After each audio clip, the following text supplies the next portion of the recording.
Edo Abraham. I'm an associate professor at TU Delft of Water and Systems Engineering. And I'm here because we are having the General Assembly for the EPIC Africa project, which I coordinate. And so we came here for our General Assembly and a lot of stakeholder engagement related activities. On the first day, we were at Calro premises, and we discussed our project, the successes we have had in the last year, so what has been achieved, and how it connects with ongoing work.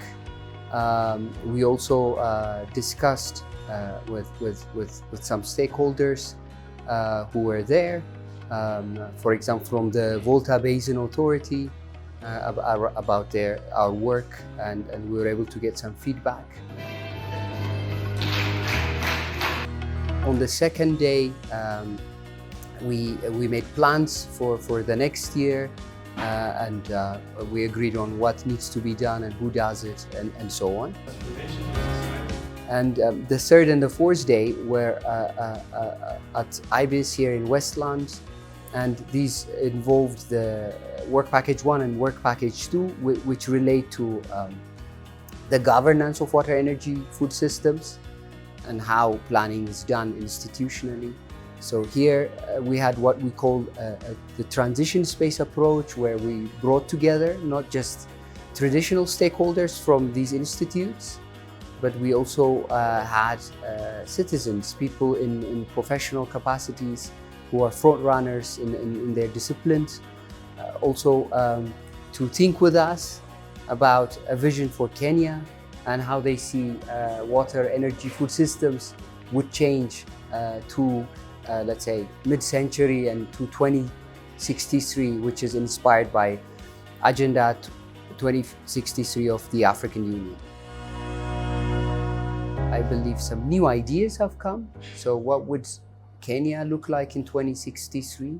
So visions of what infrastructure should look like by 2063, and the pathways there. So I think there was a big input from the participants in that space. So I think that is going to push our project forward.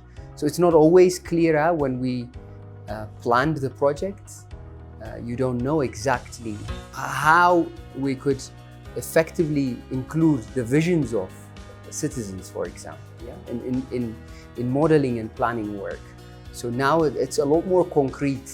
So we have good examples and ideas that we have collected through our institutional stakeholder interaction.